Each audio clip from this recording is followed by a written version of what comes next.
जय हिंद दोस्तों, कैसे हो सभी लोग। उम्मीद करता हूँ आप सभी मस्त होंगे, अपने शिक्षण कार्य में व्यस्त होंगे। स्वागत है सभी का सीटेट जुलाई 2025 के एग्जाम में। और आज हम करने वाले हैं एसएसटी यानी सामाजिक विज्ञान के मोस्ट और इम्पोर्टेंट क्वेश्चन, जो कि एनसीईआरटी पैटर्न पर आधारित क्वेश्चन है। मोस्ट इम्पोर्टेंट क्वेश्चन है। चैनल पर जो भी नए हैं, चैनल को सब्सक्राइब कर लीजिए। चलिए क्लास को स्टार्ट करते हैं, जिसमें कंटेंट और पेडागोजी इन सभी टॉपिक से क्वेश्चन लिए गए हैं। चलिए क्लास स्टार्ट करते हैं। और पहला क्वेश्चन है, सामाजिक विज्ञान पर निम्नलिखित में से एक उचित और अर्थपूर्ण दत्त अभ्यास को चुनिए। अवधारणाओं के परीक्षण का एक मौलिक अभ्यास, पठन सामग्री का सार, पाठ्य पुस्तकों में से सही उत्तर ढूंढना, पिछले वर्ष का अभ्यास। कौन सा ऑप्शन करेक्ट होगा?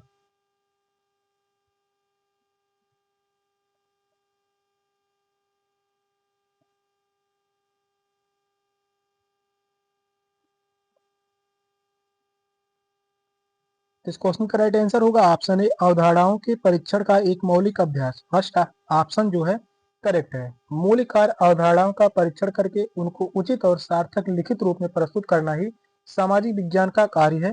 फर्स्ट ऑप्शन जो है करेक्ट है। नेक्स्ट क्वेश्चन है, लोकतांत्रिक संस्थानों के प्रति विद्यार्थियों में दोषदर्शिता को रोकने के लिए निम्नलिखित में से कौन से विकल्प सबसे उचित होंगे? आदर्श कार्यप्रणाली एवं सिद्धांत पर बल देना, संस्थानों के बदलाव में असंभावनाओं को इंगित करना, सामाजिक विषमता की अपरिहार्यता पर बल देना, जागरूक जनता की भूमिका को इंगित करना। ऑप्शन है दोनों, ए और बी सही है, ए और डी सही है, सी और डी सही है, सी और बी सही है। कौन सा ऑप्शन करेक्ट होगा? यहाँ पर चार कथन दिए गए हैं। इन चारों कथनों में कौन से कथन सही होंगे?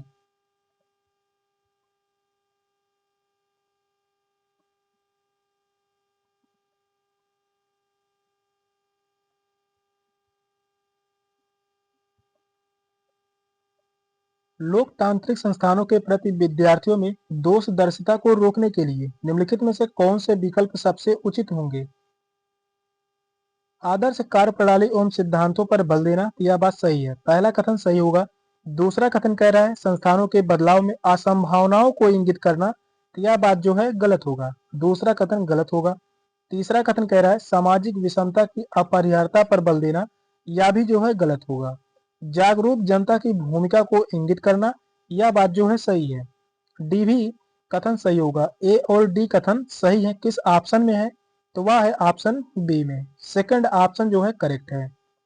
लोकतांत्रिक संस्थानों के प्रति विद्यार्थियों में दोषदर्शिता को रोकने के लिए आदर्श कार्य प्रणाली उन सिद्धांतों पर बल व जागरूक जनता की भूमिका को इंगित करना चाहिए। सेकंड ऑप्शन जो है करेक्ट है। नेक्स्ट क्वेश्चन है, उच्च प्राथमिक स्तर के सामाजिक विज्ञान की कक्षा में लैंगिक भूमिका पर विद्यार्थियों की बातचीत को प्रोत्साहित करने के लिए सबसे उत्तम विधि निम्नलिखित में से कौन सी है? अनुभव पर निर्देशित चर्चा, विशेषज्ञ द्वारा व्याख्यान, प्रदर्शनी में जाना, विद्यार्थियों द्वारा इंटरनेट में ढूंढना। कौन सा ऑप्शन करेक्ट होगा?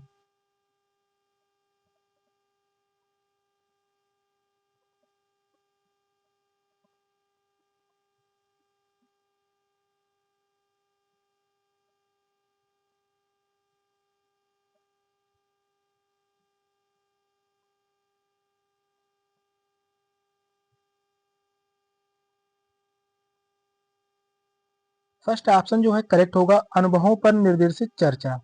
फर्स्ट ऑप्शन ही करेक्ट होगा।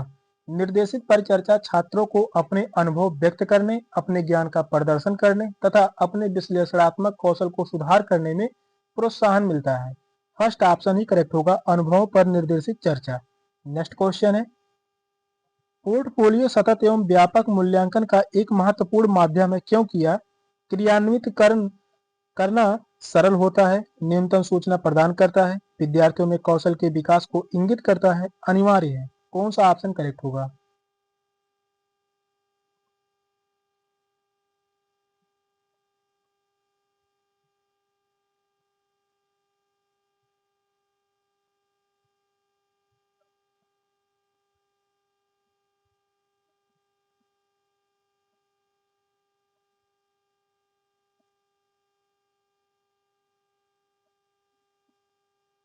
पोर्टफोलियो सतत एवं व्यापक मूल्यांकन का एक महत्वपूर्ण माध्यम क्या होगा?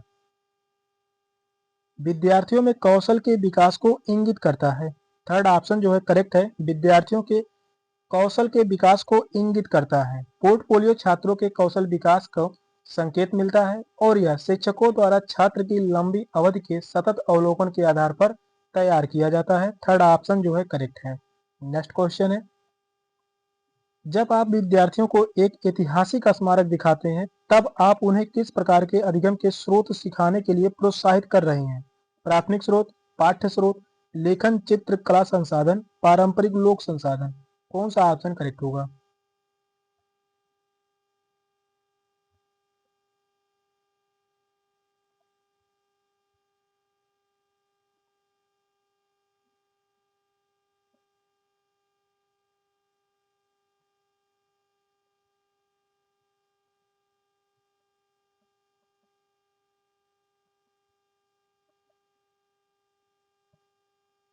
क्वेश्चन कह रहा है, जब आप विद्यार्थियों को एक ऐतिहासिक स्मारक दिखाते हैं तब आप उन्हें किस प्रकार के अधिगम के स्रोत सीखने के लिए प्रोत्साहित कर रहे हैं? तो वह है प्राथमिक स्रोत। फर्स्ट ऑप्शन जो है करेक्ट है, प्राथमिक स्रोत। जब कोई शिक्षक अपने छात्रों को कोई ऐतिहासिक स्मारक दिखाता है तब वह छात्रों को अपने अधिगम का प्राथमिक स्रोत को उपयोग करने के लिए प्रोत्साहित करता है, जो अत्यंत ही रुचिकर एवं प्रभावी विधि है। बहुत ही प्रभावी विधि है। फर्स्ट ऑप्शन ही करेक्ट होगा, प्राथमिक स्रोत। नेक्स्ट क्वेश्चन है, कल्पना कीजिए कि आपको श्रीरंगपट्टनम की युद्ध और टीपू सुल्तान की मौत के बारे में खबर देने वाले दो पुरान अखबार मिलते हैं। एक अखबार ब्रिटेन का है तो दूसरा मैसूर का है। दोनों अखबारों के लिए इन घटनाओं के बारे में एक सुर्खी लिखिए। यहाँ पर कह रहा है कक्षा 8 के इतिहास की पाठ्य पुस्तक में इस क्रियाकलाप को शामिल करने का क्या कारण हो सकता है? विद्यार्थियों में लिखने के कौशल को विकसित करना, विद्यार्थियों में विचारों की विविधता की अवधारणा को विकसित करना, ब्रिटेन द्वारा राज्य में मिलाए जाने का अभिलेख तैयार करना, लोगों को ब्रिटिश नीतियों के बारे में बताना। कौन सा ऑप्शन करेक्ट होगा? क्वेश्चन लंबा है लेकिन क्वेश्चन जो है बहुत ही महत्वपूर्ण है।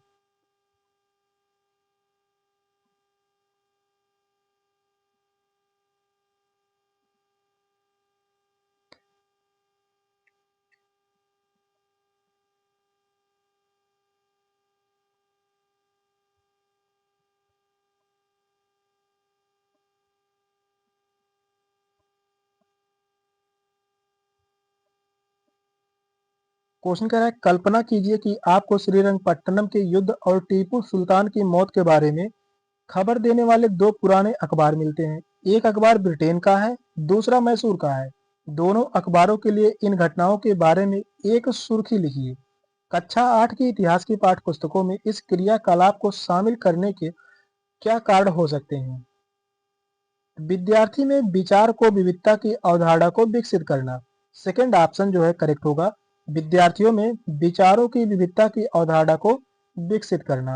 नेक्स्ट क्वेश्चन है, राष्ट्रीय पाठचर्या की रूपरेखा 2005 सामाजिक विज्ञान के संदर्भ में सुझाती है कि बच्चे के विद्यालयी जीवन का मेल क्या होगा? कक्षा के जीवन से होना चाहिए, बाहर के जीवन के साथ होना चाहिए, किताबी ज्ञान से जुड़ा हुआ होना चाहिए, शिक्षकों की अपेक्षा के साथ होना चाहिए। कौन सा ऑप्शन करेक्ट होगा?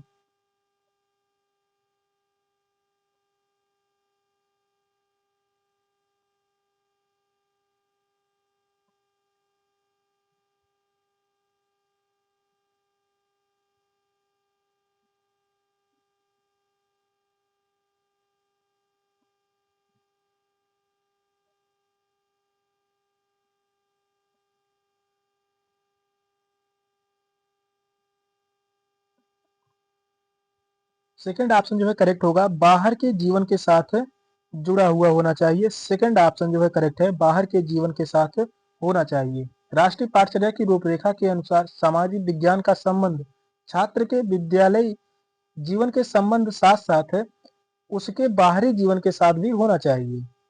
राष्ट्रीय पाठचर्या की रूपरेखा के अनुसार सामाजिक विज्ञान का संबंध छात्र के विद्यालय के जीवन के साथ साथ उसके बाहरी जीवन के साथ भी होना चाहिए। सेकंड ऑप्शन जो है करेक्ट होगा, बाहर के जीवन के साथ होना चाहिए। नेक्स्ट क्वेश्चन है, सबसे उचित विकल्प को चुनिए। उच्च माध्यमिक स्तर के विद्यार्थियों को सामाजिक विज्ञान की परियोजना के तहत क्षेत्र भ्रमण करने को कहा जा सकता है, जिससे कि यह विद्यार्थियों के लिए भागीदारी बढ़ाता है और आनंदमय होता है। यह अवधारणा और विचारों के साथ वास्तविकताओं की तुलना करने में योग्य बनाता है। विद्यार्थी व्यस्त होते हैं और शिक्षक अन्य कार्य करने के लिए मुक्त हो जाते हैं। यह परियोजना पूर्ण करने की अनिवार्य आवश्यकताओं को पूर्ण करता है। कौन सा ऑप्शन करेक्ट होगा?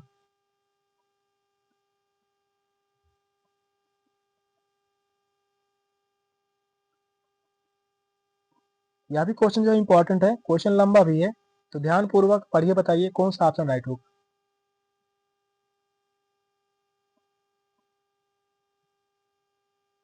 क्वेश्चन कह रहा है उच्च माध्यमिक स्तर के विद्यार्थियों को सामाजिक विज्ञान की परियोजना के तहत क्षेत्र भ्रमण करने को कहा जा सकता है, जिससे कि यह अवधारणा और विचारों के साथ वास्तविकताओं की तुलना करने में योग्य बनाता है।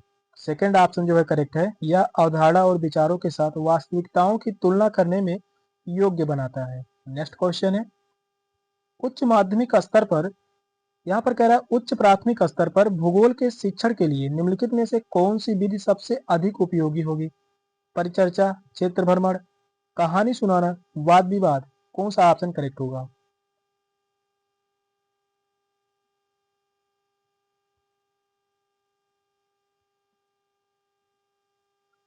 क्वेश्चन कह रहा है उच्च प्राथमिक स्तर पर भूगोल के शिक्षण के लिए निम्नलिखित में से कौन सी विधि सबसे अधिक उपयोगी है? तो वह है क्षेत्र भ्रमण। सेकंड ऑप्शन जो है करेक्ट है, क्षेत्र भ्रमण। क्षेत्र भ्रमण से छात्र और शिक्षक के बीच परस्पर वार्तालाप में वृद्धि भी होती है।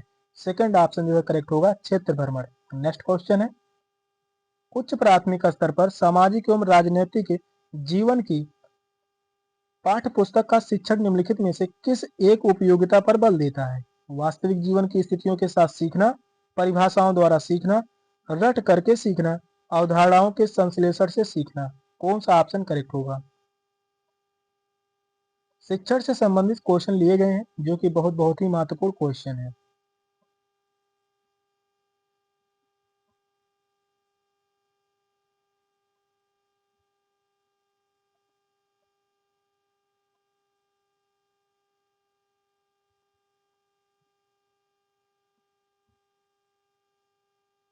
क्वेश्चन कह रहा है उच्च प्राथमिक स्तर पर सामाजिक एवं राजनीतिक जीवन की पाठ्य पुस्तक का शिक्षण निम्नलिखित में से किस एक उपयोगिता पर बल देता है?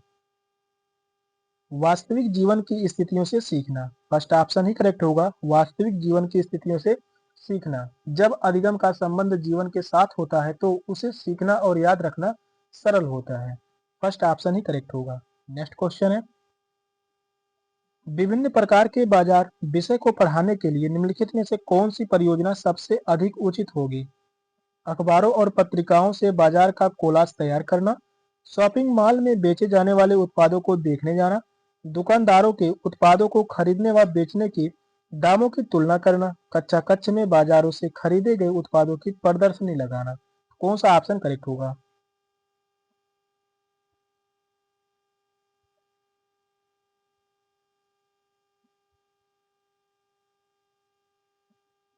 पेडागोजी से संबंधित सीट के एग्जाम में 15 क्वेश्चन पूछे जाते हैं और ये जो क्वेश्चन लिए गए हैं सभी जो है पेडागोजी से संबंधित हैं। तो बताइए कौन सा ऑप्शन करेक्ट होगा? इंपॉर्टेंट क्वेश्चन है।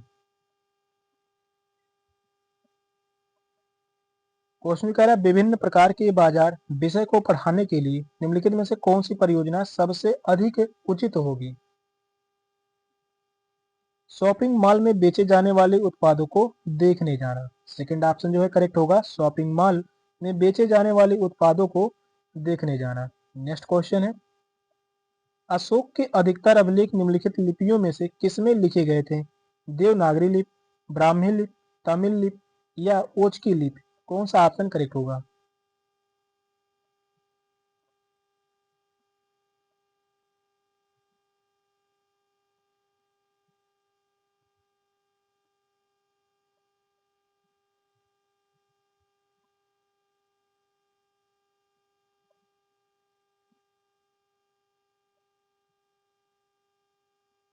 अशोक के अधिकतर अभिलेख किस लिपियों में लिखे गए हैं? तो वह लिखे गए हैं ब्राह्मी लिपि में। सेकंड ऑप्शन जो है करेक्ट है, ब्राह्मी लिपियों में लिखे गए हैं। अशोक के शिलालेख को ब्राह्मी लिपि में लिखा गया है। ब्राह्मी लिपि सबसे पुरानी लिपियों में से एक है। ब्राह्मी लिपि सबसे पुरानी लिपियों में से एक है, सबसे पुरानी लिपियों में से एक है। सेकंड ऑप्शन जो है करेक्ट होगा, ब्राह्मी लिपि। नेक्स्ट क्वेश्चन है, कुछ आरंभिक हिंदू मंदिरों में एक हॉल होता था जहां इकट्ठा हो सकते थे, इस स्थान को कहा जा सकता था? प्रदक्षिणा पथ, मंडप, ग्रामभोज का, गर्भगृह। कौन सा ऑप्शन करेक्ट है?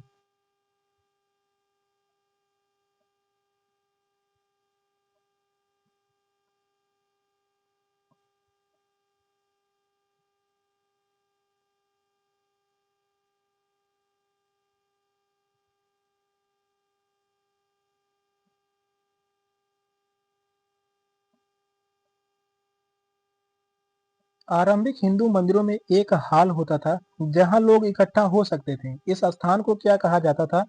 मंडप। सेकंड ऑप्शन जो है करेक्ट है, मंडप कहा जा सकता था, मंडप कहा जाता था। हिंदू मंदिरों में सभागृह होता था। क्या होता था? सभागृह। सभागृह होता था जिसे हम मंडप कहते थे, मंडप के रूप में जाना जाता था। गर्भगृह, यहाँ जो है मंदिर स्थापित होते थे, यहाँ मंदिर यानी मूर्ति स्थापित होते थे, मूर्ति स्थापित होते थे तथा लोग वहां प्रार्थना करने जाते थे। गर्भगृह में यह भी क्वेश्चन पूछा जा सकता है सीट के एग्जाम में।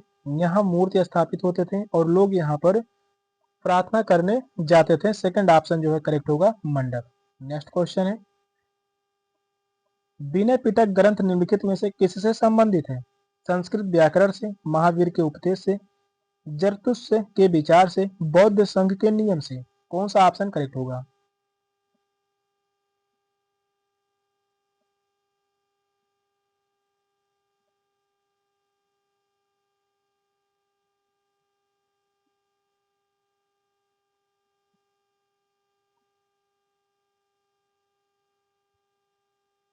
विनय पिटक ग्रंथ निम्नलिखित में से किससे संबंधित है?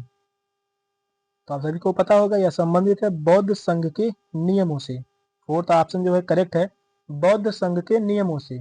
विनय पिटक बौद्ध संघ के नियमों से संबंधित एक पुस्तक है। इसमें मठवासी भिक्षुओं और योगिनियों के लिए नियमों का उल्लेख किया गया है। किसके लिए? मठवासी भिक्षुओं, मठवासी भिक्षुओं और योगिनियों के लिए उल्लेख किया गया है। योगिनियों के लिए नियमों का उल्लेख किया गया है, बौद्ध संघ के नियम है। फोर्थ ऑप्शन जो है करेक्ट है। नेक्स्ट क्वेश्चन है, जहां हर्षवर्धन के दरबारी कवि बाणभट्ट ने जिनकी जीवनी हर्ष चरित्र निम्नलिखित भाषाओं में से किसमें लिखी थी? उर्दू में, संस्कृत में, प्राकृत में या हिंदी में? कौन सा ऑप्शन करेक्ट होगा?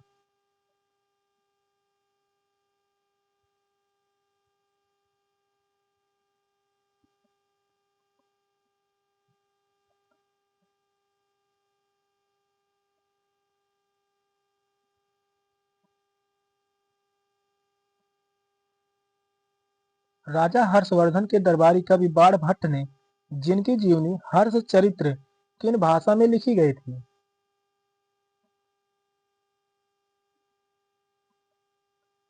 यह लिखा गया था संस्कृत भाषा में। सेकंड ऑप्शन जो है करेक्ट है, संस्कृत भाषा में हर्षचरित नामक पुस्तक लिखी गई थी। राजा हर्षवर्धन के दरबारी कवि जो थे बाणभट्ट, बाणभट्ट ने हर्षचरित्र को संस्कृत भाषा में लिखा था। हर्षवर्धन ने 606 से 607 तक अपनी राजधानी कन्नौज से उत्तर भारत पर शासन किया था। इसका शासन काल क्या था हर्षवर्धन का? 606 से 607 ईस्वी। राजधानी क्या थी? कन्नौज। राजधानी क्या थी? कन्नौज राजधानी थी हर्षवर्धन की। सेकंड ऑप्शन जो है करेक्ट होगा, संस्कृत भाषा। सेशन का लास्ट क्वेश्चन था। क्वेश्चन कैसे लगे कमेंट में जरूर बताइएगा। चैनल पर नए हैं, चैनल को सब्सक्राइब कर लीजिए। मिलते हैं फिर अगली क्लास में, तब तक के लिए बाय बाय, टेक केयर, जय हिंद।